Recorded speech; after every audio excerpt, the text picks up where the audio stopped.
골목의 그림자. 저녁 해가 진 뒤 골목은 마치 시간이 멈춘 공간 같았다. 좁은 길 양쪽에는 오래된 아파트 단지와 폐허 같은 상가들이 늘어서 있고, 벽에는 낡은 페인트가 갈라지고 곳곳에는 검은 얼룩과 오래된 낙서가 뒤섞여 있었다. 퇴근길 남자는 이어폰을 꽂고 자신만의 세계에 잠겼다. 그런데 갑자기 툭 하고 벽에 부딪히는 듯한 소리가 들렸다. 뒤돌아보지만 아무도 없었다. 그 순간 골목 끝에서 검은 형체가 서 있는 것이 보였다. 사람 같기도 사람 같지 않기도 한 존재였다. 그림자는 순간적으로 사라졌다가 남자의 시야 한 구석에 나타났다. 심장이 두근거리며 공포가 몸을 움켜쥐었다. 달리면 달릴수록 그림자는 가까워졌다. 남자는 집 앞까지 달려왔지만 그림자가 단순한 환상이 아님을 직감했다.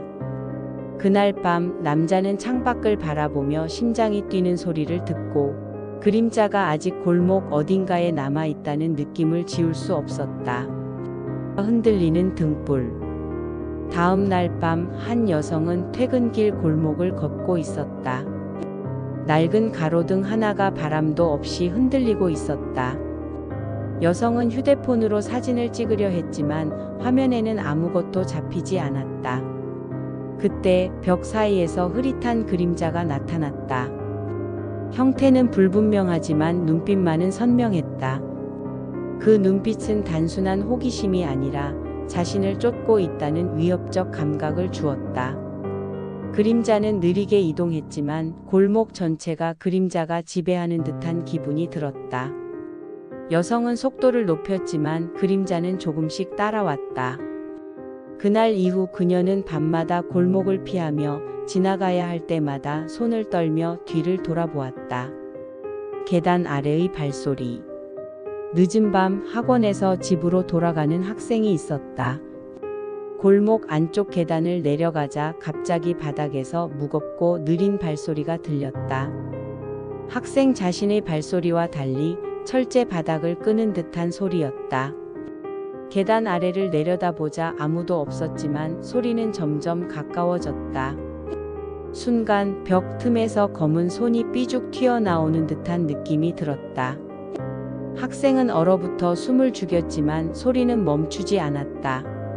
심장이 터질 듯 뛰며 계단을 뛰어 올라왔고, 뒤돌아보니 계단은 여전히 고요했지만 골목 구석에서 자신을 지켜보는 시선이 있었다.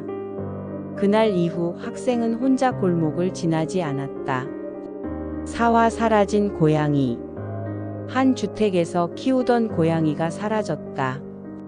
주인은 밤늦게 골목을 돌아다니며 부르지만 고양이는 나타나지 않았다. 골목 모퉁이에서 낮은 울음소리가 들렸다. 주인이 다가가자 그림자가 스르르 움직이며 사라졌다. 고양이의 울음도 동시에 사라졌다. 다음 날 주민들은 골목에서 작은 발자국과 손자국을 발견했지만 고양이는 끝내 돌아오지 않았다. 골목은 여전히 고요했지만 사람들은 항상 뒤를 돌아보며 그림자가 따라오는지 확인했다. 심지어 일부 주민은 골목을 지날 때 소름 돋는 체온 변화를 느끼기도 했다. 빨간 눈. 젊은 남성이 늦은 밤 골목을 지나가던 중이었다. 담벼락에 빨간 눈이 반짝였다. 사람의 크기였지만 얼굴은 흐릿하고 눈빛만 선명했다.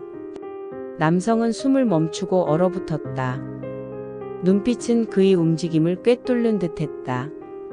그 순간 그림자가 그의 그림자와 똑같이 움직이는 착각이 들었다. 뒤돌아보니 그림자가 그를 따라오고 있었다. 달리려 해도 그림자는 계속 따라왔다. 공포 속에서 집에 도착했을 때 남성은 그림자가 아직도 골목 끝에서 자신을 보고 있는 느낌을 지울 수 없었다. 벽에 남은 손자국. 한 배달원이 늦은 밤 골목을 지나가다가 벽에 묻은 붉은 손자국을 발견했다. 손자국은 마치 안쪽에서 바깥으로 나온 듯한 형태로 벽과 바닥에 이어져 있었다. 손자국 옆에는 작은 발자국도 함께 있었다. 배달원이 뒤돌아보자 발자국 소리가 바로 뒤에서 들렸다. 그러나 골목 끝에는 아무도 없었다. 손자국은 시간이 지나도 지워지지 않았고 배달원은 그날 이후 골목을 피하게 되었다. 주민들 사이에서는 그 손자국을 따라가면 그림자가 붙는다는 소문까지 돌았다. 멈춘 시간. 골목 안 카페 사장은 문을 닫고 나오는 순간 시간 자체가 멈춘 듯한 느낌을 받았다. 바람도 소리도 없는 골목. 그 속에서 사람 형태의 그림자가 중간에 서 있었다. 그림자는 천천히 고개를 돌려 사장을 바라보며 손을 흔들었다. 사장은 달려 나왔지만 그림자는 사라지고 골목은 다시 평온해졌다. 그러나 사장은 그날 이후 밤에는 절대 골목을 지나지 않았다. 골목은 낯선 사람을 가두고 관찰하는 듯한 공간이 되어버렸다. 골목 귀신의 정체. 한 주민이 골목 끝 오래된 폐가를 살펴보다 벽 속 거울 같은 곳에서 자신과 똑같이 생긴 그림자를 발견했다. 그림자는 손을 뻗어 자신을 가리켰다. 주민은 숨이 막히듯 뒤로 물러섰고 그림자는 순식간에 사라졌다. 그러나 골목에는 차가운 기운과 정체 모를 발자국, 손자국이 남아 있었다. 골목 귀신은 사람의 모습을 흉내내지만 실제로 붙잡을 수 없는 존재였다. 그 골목을 지나는 사람들은 모두 그림자가 따라오지 않을까 두려워하며 발걸음을 재촉했다. 그 골목은 끝없는 공포의 통로가 되었고 아무도 다시 편안히 걸을 수 없었다.